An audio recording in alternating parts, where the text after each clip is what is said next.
IPL 2026 అయితే 10 టీములు retain చేసుకున్న ప్లేయర్స్ గురించి ఈ వీడియోలో క్లారిటీగా డిస్కస్ చేసుకుందాం మావా.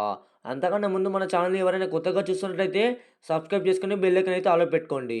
మొదటిగా మన ఎస్ఆర్‌హెచ్ టీమ్ విషయానికొస్తే గనుక ఎస్ఆర్‌హెచ్ వాళ్ళైతే Abhishek Sharma, Pat Cummins, Travis Head, Heinrich Klaasen, Ankit Verma and కేట్స్, Ishan Malinga, Nitish Kumar Reddy, Harshit Dubey, Harshal Patel, Ishan Kishan, Jaydev Unadkat, Kamindu Mendis and Samar Ravichandran and Jason Ansari. మరి ఈ ప్లేయర్స్ అయితే రిటైన్ అయితే చేసుకుని మన ఎస్ఆర్హెచ్ టీమ్. మరి ఎస్ఆర్హెచ్ టీమ్ అయితే హెన్రిచ్ క్లాసెన్ని రిలీజ్ చేసామని వార్తలు అయితే గట్టిగానే స్ప్రెడ్ చేశారు. బట్ మన క్లాసెన్ అయితే రిటైన్ చేసుకున్నారు మావా. మరి ఇక ఎస్ఆర్హెచ్ టీమ్‌కి పండుగే అని చెప్పాలి. మరి మన ఎస్ఆర్హెచ్ టీమ్ అయితే ఐపీఎల్ 2025కి అయితే చాలా అంటే చాలా స్ట్రాంగ్‌గా రాబోతుంది. మరి మంచి మంచి ప్లేయర్స్‌ని అయితే రిటైన్ చేసుకుంది మన ఎస్ఆర్హెచ్ టీమ్. ఎస్ఆర్హెచ్ టీమ్ అయితే 300 లోడింగ్ అని చెప్పాలి. క్లాసెన్ కూడా ఉన్నాడు కాబట్టి. మన ఇషాన్ కిషన్ కూడా ముంబై అయితే ట్రేడ్ చేసుకోమని గట్టిగానే టచ్ చేసింది. కాకపోతే ఆ కథలేం నడవలేవు మన ఎస్ఆర్హెచ్ టీమ్ దగ్గర. మనోళ్ళు అయితే తిలక్ వర్మని అడిగారు కాబట్టి వాళ్ళైతే సైలెంట్ అయిపోయారు. ఇక మన ఎస్ఆర్హెచ్ టీమ్ అయితే చాలా అంటే చాలా గట్టిగా రాబోతుంది 2026 ఐపీఎల్‌కి. ఇక మన సీఎస్‌కే టీమ్ వాళ్ళు ఎంఎస్ ధోని, రుతురాజ్ గైక్వాడ్, సంజు శాంసన్‌ని ట్రేడ్ చేసుకున్నారు. Akash Kamboj, Ayush Mhatre, Shivam Dubey, David Brevis, Nathan Ellis, Noor Ahmad, Jamie Overton, Gurjapneet Singh and Mukesh Choudhary, Ramakrishna Ghosh, Shreyas Gopal, Khaleel Ahmed, Urvil Patel. మరి ఈ ప్లేయర్స్‌ని అయితే రిటైన్ చేసుకుంది మన సీఎస్‌కే మేనేజ్మెంట్. మరి మన రుతురాజ్ గైక్వాడ్ అయితే కెప్టెన్‌గా అనౌన్స్ చేశారు 2026 ఐపీఎల్‌కి. మనమైతే చాలా భయపడ్డాం అవ్వా. మన ధోని అయితే 2027కి అయితే రిటైర్మెంట్ ఇస్తాడని. ఎందుకంటే సంజుని ట్రేడ్ చేసుకున్నాడు కాబట్టి.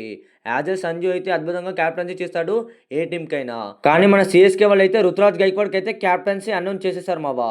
మనమైతే చాలా భయపడ్డాము. సంజు శాంసన్‌కి కెప్టెన్సీ ఇస్తారేమో అని. కానీ ఆ పప్పులైతే ఏం ఉడకలేవు. కానీ మన ఎంఎస్ ధోని అయితే ఇంకెంతవరకు ఆడతాడో చూడాలి. ఎంఎస్ ధోని గారైతే స్వయంగా చెప్పారు మావా. మన సీఎస్‌కే టీమ్‌కి ఒక మంచి కెప్టెన్ కావాలని. సీఎస్‌కే టీమ్ స్ట్రాంగ్‌గా తయారైతే మన ఎంఎస్ ధోని రిటైర్మెంట్ ఇస్తారని గట్టిగా చెప్పాడు. మళ్ళీ మన సీఎస్‌కే వాళ్ళైతే జడేజాని, శామ్ కరణ్‌ని వదులుకొని మరి సంజు శాంసన్ అయితే ట్రేడ్ చేసుకున్నారు. మరి ఎంఎస్ ధోని విషయంలోనే ట్రేడ్ చేసుకున్నారని అనిపించింది నాకైతే. మరి సీఎస్‌కేకి అయితే ఎంఎస్ ధోని ఇంకెంతవరకు ఆడతాడో చూడాలి. 2027కి అయితే నాకైతే రిటైర్మెంట్ ఇస్తారని అనిపిస్తుంది భయ్యా. ఎందుకంటే సంజు శాంసన్ ఒక మంచి అనుభవమైన కెప్టెన్ అయితే మన సీఎస్‌కేకి దొరికేసాడు. మరి ధోనిపై మీ ఒపీనియన్ ఏందో కింద కామెంట్ చేయండి. ఆర్సీబీ వాళ్ళు Rajat Patidar, Virat Kohli, Tim David, Jacob Bethell, Jitesh Sharma, Josh Hazlewood, Krunal Pandya, Nuwan Thushara, Phil Salt, Bhuvneshwar Kumar, Rasikh Salam, Romario Shepherd, Suyash Sharma, Swapnil Singh, Devdutt Padikkal, Yash Dayal, Abhinandan Singh ఈ ప్లేయర్స్ అయితే రిటైన్ చేసుకుంది మావా. మరి రిలీజ్ చేసిన ప్లేయర్స్ ద్వారా అయితే మనోళ్ళు అయితే కేవలం 16.4 కోట్లు మాత్రమే ఇంక్రీజ్ చేసుకున్నారు. మనోళ్ళు అయితే ఆల్రెడీ 2025 ఛాంపియన్స్ మావా. మీ అందరికీ తెలిసిందే. ఆర్సీబీ టీమ్ అయితే అద్భుతంగా పర్ఫార్మెన్స్ చేసిందని చెప్పాలి 2025 ఐపీఎల్‌లో. మరి మనోళ్ళు అయితే ఇలాంటి కంటిన్యూ ఫామే గనుక కొనసాగిస్తే 2026లో కూడా కప్‌ని ఈజీగా తీసుకెళ్ళిపోవచ్చు మావా. మరి మనోళ్ళు అయితే కేవలం ఒక రసూల్ కోసం ట్రై చేస్తే కనుక అద్భుతంగా ఉంటుంది. ఎందుకంటే మనోళ్ళు అయితే Tim David, Romario Shepherd, Andre Russell వీళ్ళిద్దరినైతే ఐపీఎల్‌ని అల్లకల్లోలం చేయగలుగుతారు మావా. వీళ్ళు ముగ్గురు ప్లేయర్స్ అయితే. మరి రసెల్ అయితే మంచి పర్ఫార్మెన్సే చేయగలడు. బట్ మన కేకేఆర్ వాళ్ళైతే వదులుకున్నారు. కాబట్టి మన ఆర్సీబీ వాళ్ళు అతని కోసం గట్టిగా ట్రై చేస్తే బాగుంటుందని అనిపిస్తుంది. ఇక మన ముంబై వాళ్ళు Hardik Pandya, Rohit Sharma, Jasprit Bumrah, Suryakumar Yadav, Ryan Rickelton, Tilak Varma, Trent Boult, Mayank మార్కర్ని trade, Will Jacks, Mitchell Santner, Shardul Thakur trade, Ashwani Kumar, Corbin Bosch, Deepak Chahar, Rutherford, Raghu Sharma, Raj Bawa, Robin Minz, Allah Ghazanfar and Naman Dhir ఈ ప్లేయర్స్ అయితే రిటైన్ చేసుకుంది మన ముంబై మేనేజ్మెంట్. ఇక మనలో అయితే ముగ్గురు ప్లేయర్స్ అయితే అద్భుతంగా ట్రేడ్ చేసుకున్నారు. వాళ్ళు ఎవరంటే మన మయాంక్ మార్కండే, షాదుల్ ఠాకూర్, రుతర్ఫర్డ్ ఈ ప్లేయర్స్ అయితే అద్భుతంగా పిక్ చేసి ట్రేడ్ అయితే చేసుకుంది. మరి మన ముంబై టీం అయితే 2025లో మొదట్లో దారుణంగా ఫెయిల్ అయిపోయింది.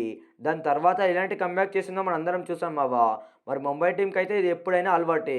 మొదట దారుణంగా ఫెయిల్ అయిపోతారు. దాని తర్వాత నుంచి బ్యాక్ టు బ్యాక్ విన్స్‌తో దూసుకెళ్ళిపోతారు ఫైనల్స్‌కి అయితే. మరి పోయినసారి అయితే క్వాలిఫైయర్‌లోనే అవుట్ అయిపోయింది మన ముంబై మేనేజ్మెంట్.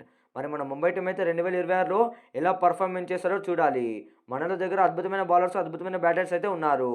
ఇక మనోళ్ళు అయితే కేవలం 2.4 కోట్ల యాక్షన్ రంగంలోకి అయితే దిగబోతుంది ఆ పర్స్ అమౌంట్‌తో. ఇక మన కేకేఆర్ వాళ్ళు అయితే అజింక్య రహానె, హర్షిత్ రాణా, రింకు సింగ్, వరుణ్ చక్రవర్తి, సునీల్ నారాయణ, రఘువంశీ, మనీష్ పాండే, రమణ్ పవేల్, రమన్‌దీప్ సింగ్, అంకుల్ రాయ్, ఉమ్రాన్ మలిక్, వైభవ్ అరోరా మరి ఈ ప్లేయర్స్ అయితే రిటైన్ చేసుకుందామా.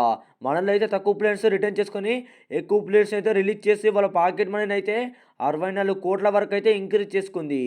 మరి మనలో అయితే 2025లో కొంతమైతే పర్ఫార్మెన్స్ అయితే చేయలేదు మన కేకేఆర్ టీం. మరి రసూల్‌ని అయితే రిలీజ్ చేశారు మావా. రసూల్ కోసం అయితే బయట వేరే టీమ్‌లయితే యుద్ధాలైతే చేసుకున్నాయని చెప్పాలి ఒక్క మాటలో. మరి మన కేకేఆర్ వాళ్ళైతే రసూల్ కోసం మళ్ళీ ట్రై చేస్తారని అనిపిస్తుంది. మరి మన కేకేఆర్ వాళ్ళకు 13 స్లాట్స్ అయితే ఉన్నాయి. ఖచ్చితంగా మనోళ్ళైతే 13 ప్లేయర్స్‌ని అయితే తీసుకోవాలి. అందులో రసూల్‌ని తీసుకుంటుందో తీసుకోదో తెలవదు మావా. 64 కోట్ల భారీ ప్రైస్‌తో అయితే వచ్చేసి మన కేకేఆర్ టీమ్. ఇక మన కేకేఆర్ వాళ్ళు మినీ యాక్షన్‌లో 64 కోట్ల పర్స్‌తో అయితే రాబోతుంది. కాబట్టి వాళ్ళు ఎలాంటి ప్లేయర్స్‌ని టార్గెట్ చేస్తారో చూడాలి ఇక.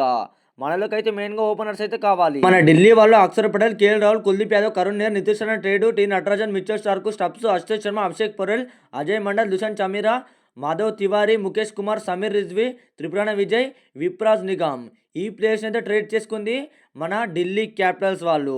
ఇక వీళ్ళైతే 21.8 కోట్ల పర్స్‌తో అయితే యాక్షన్ రంగంలోకి రాబోతున్నారు మన ఢిల్లీ క్యాపిటల్స్ వాళ్ళు. మరి వీళ్ళైతే ఏ ప్లేయర్స్‌పై టార్గెట్ చేస్తుందో చూడాలి మినీ యాక్షన్‌లో. మరి అందులో కూడా ఎక్కువ మంది ప్లేయర్స్ అయితే రిలీజ్ చేయలేరు. మంచి మంచి ప్లేయర్స్ అయితే లేరు కాబట్టి ఇక యంగ్‌స్టర్స్‌ని అయితే తీసుకోవాలి మన ఢిల్లీ క్యాపిటల్స్ వాళ్ళు. ఢిల్లీ క్యాపిటల్స్ అయితే ఏ మాటకే మాట కేఎల్ రాహుల్ వచ్చాక అద్భుతంగా పర్ఫార్మెన్స్ చేశారని చెప్పాలి మన ఢిల్లీ క్యాపిటల్స్ టీమ్.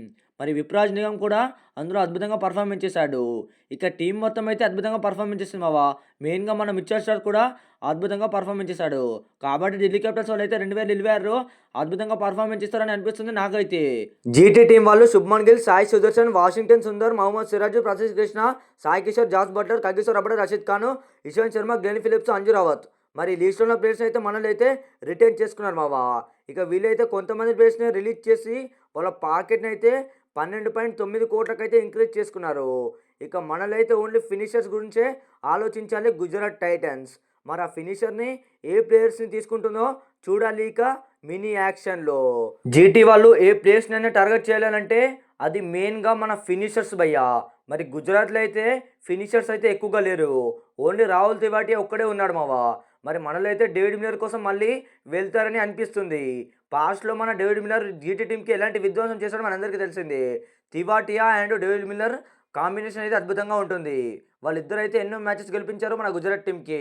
మరి మనోళ్ళైతే మళ్ళీ డేవిడ్ మిల్లర్ కోసం అయితే వెళ్తారని నాకైతే అనిపిస్తుంది. ఇక మన పంజాబ్ వాళ్ళైతే శ్రేయస్ అయ్యర్, హర్షదీప్ సింగ్, ప్రభు Simran Singh, Priyansh Arya, యువజేంద్ర Chahal, Shashank Singh, Nehal Wadhera, Lockie Ferguson, Marco Jansen, Marcus Stoinis, Azmatullah, ఓంజారి, అన్నర్ పన్ను. మరి ఈ లిస్ట్లో ఉన్న ప్లేయర్స్‌ని అయితే మనోళ్ళైతే రిటైన్ చేసుకున్నారు మావా. పంజాబ్ టీమ్ అయితే ఆల్రెడీ 2025 ఐపీఎల్‌లో ఫైనల్స్ దాకా దూసుకెళ్లారు. అది ఎవరి వల్ల అంటే మన శ్రేయస్ అయ్యర్ ఓన్లీ వన్స్. మరి శశాంక్ సింగ్ కూడా అద్భుతంగా పర్ఫార్మెన్స్ చేశారు. టీం వాళ్ళైతే అద్భుతంగా పర్ఫార్మెన్స్ చేశారు కాబట్టి ఫైనల్స్ దాకా దూసుకెళ్ళింది మన పంజాబ్ టీం. మరి వీళ్ళు ఇలాగే పర్ఫార్మెన్స్ చేస్తే కనుక అద్భుతంగా ఉంటుంది 2026 ఐపీఎల్‌కి. మరి పంజాబ్ వాళ్ళైతే చాలామంది ప్లేయర్స్‌ని ఏం రిలీజ్ చేయలేరు. కొంతమంది ప్లేయర్స్‌ని రిలీజ్ చేసారు. కాబట్టి వాళ్ళకైతే ఎక్కువ స్లాట్స్ అయితే ఏం లేవు మావా. ఒక 3 లేదా 4 లేదా 5 అన్ని స్లాట్స్ మాత్రమే ఉన్నాయి. మన రాజస్థాన్ వాళ్ళైతే ఇక ఈ లిస్ట్‌లో ఉన్న ప్లేయర్స్‌ని అయితే రిటైన్ చేసుకున్నారు మావా. ఇందులో అయితే ఫెరియారాని, రవీంద్ర జడేజాని అయితే ట్రేడ్ చేసుకున్నారు. ఇంకా శామ్ కరణ్‌ని కూడా. ఒక్క ప్లేయర్‌ని ట్రేడ్ చేసుకుంటే 2 ప్లేయర్స్ బహుమానంగా వచ్చారు మన రాజస్థాన్ రాయల్స్‌కి. అది సంజు శాంసన్ని సీఎస్‌కే వాళ్ళకు ఇచ్చేస్తే. మరి సంజు అయితే ఇక ఆర్ఆర్ నుంచి మాయమైపోయాడు. ఇక మనోళ్ళైతే ఏం ప్లానింగ్ చేస్తున్నారో నాకైతే అర్థం కావట్లే మావా. మంచి మంచి ప్లేయర్స్‌ని ఎప్పుడైనా రిలీజ్ చేస్తారు మన రాజస్థాన్ టీం వాళ్ళు. తెలవక చేస్తారో, తెలిసి చేస్తారో నాకైతే అర్థం కాదు. మరి రాజస్థాన్ వాళ్ళైతే ఎలాంటి ప్లేయర్స్‌ని టార్గెట్ చేస్తుందో ఇంకా చూడాలి మినీ యాక్షన్‌లో. రాజస్థాన్‌పై మీ ఒపీనియన్ ఏందో కింద కామెంట్ చేయండి మావా. సంజుని ఎందుకు వదులుకున్నారని అనిపిస్తుంది నాకైతే. మరి ముందుగా అయితే జాస్ బట్లర్‌ని, చాహల్‌ని అయితే వదులుకున్నారు. ఎప్పుడైనా యాక్షన్‌లో అయితే మనోళ్ళైతే మంచి మంచి ప్లేయర్స్‌నే రిలీజ్ చేస్తారు. ఎందుకో ఏమో. ఇక లాస్ట్ అండ్ ఫైనల్ టీమ్ వచ్చేసి మన లక్నో సూపర్ జెయింట్స్. వీళ్ళైతే ఈ లిస్ట్‌లో ఉన్న ప్లేయర్స్‌ని రిటైన్ చేసుకున్నారు. ఇక కొంతమంది ప్లేయర్స్‌ని రిలీజ్ చేసి 22.95 కోట్ల పాకెట్ మనీని అయితే ఇంక్రీజ్ చేసుకున్నారు మావా. మనోళ్ళైతే మినీ యాక్షన్‌లో మొత్తం బౌలింగ్ లైనప్‌ని చేంజ్ చేసేయాలి. ఎందుకంటే దారుణంగా పర్ఫార్మెన్స్ చేశారని చెప్పాలి 2025 ఐపీఎల్‌లో బౌలర్సు. లక్నో వాళ్ళు ఓన్లీ బౌలర్స్ పైయే ఫోకస్ చేయాలి మినీ యాక్షన్‌లో. మరి బ్యాటర్స్ విషయానికి వస్తే కనుక బ్యాటర్స్ అయితే అద్భుతంగా పర్ఫార్మెన్స్ చేస్తారు మావా. బ్యాటర్స్ ద్వారా మనకు ఎలాంటి కీడు లేదు. ఓన్లీ బౌలర్సే వరస్ట్ పర్ఫార్మెన్స్ చేశారు. మరి బాటర్స్ అయితే ఓపెనర్స్‌గా అద్భుతంగా పర్ఫార్మెన్స్ చేశారు. మిడిల్ ఆర్డర్ అద్భుతంగా పర్ఫార్మెన్స్ చేశారు. ఫినిషర్స్ కూడా అద్భుతంగా పర్ఫార్మెన్స్ చేశారు మావా. మరి డేవిడ్ మిల్లర్ అయితే ఎందుకు రిలీజ్ చేస్తారో నాకైతే అర్థం కావట్లేదు. డేవిడ్ మిల్లర్ కోసం అయితే గుజరాత్ టీం కాచుకొని ఉంది గట్టిగా తీసుకుందామని. డేవిడ్ మిల్లర్ అయితే ఇక దక్కడు వీళ్ళకైతే. మరి ఎన్నో టీంలు అయితే ఉన్నాయి తీసుకుందామని డేవిడ్ మిల్లర్‌ని. మరి మన లక్నో వాళ్ళు అయితే ఓన్లీ బౌలర్స్ అయితే ఫోకస్ చేయాలి మావా. ఇక వీడియో అయితే అయిపోయింది మావా.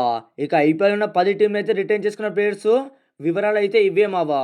ఇక మనోళ్ళు అయితే కొన్ని టీంలు అయితే బిగ్ చేంజెస్ చేయాలని అనిపిస్తుంది నాకైతే. బౌలింగ్‌లోనే చాలా ప్రాబ్లమ్స్ ఉన్నాయి మావా. మరి రాజస్థాన్ కూడా అదే ప్రాబ్లమ్. బౌలింగ్‌లోనే చాలా ప్రాబ్లమ్స్ ఉన్నాయి. లక్నోకి కూడా. మరి కొన్ని టీమ్స్‌కి అయితే బౌలింగ్‌లో చాలా అంటే చాలా చేంజెస్ అయితే చేయాలి. కాకపోతే మనోళ్ళైతే మంచి మంచి బౌలర్స్‌ని ఎవరిని బయటికి అయితే రిలీజ్ చేయలేరు. ఓన్లీ బ్యాటర్స్‌ని పర్ఫార్మెన్స్ చేయలేరు కాబట్టి వాళ్ళనే రిలీజ్ చేశారు ప్రతి టీమ్. మరి వీడియో అయితే అయిపోయింది మావా. ఇక మన ఛానెల్‌ని ఎవరైనా కొత్తగా చూస్తున్నట్లయితే సబ్స్క్రైబ్ చేసుకొని బెల్ ఐకాన్ అయితే ఆల్‌లో పెట్టుకోండి. ఇక ఇంకో వీడియోతో కలుద్దాం మావా.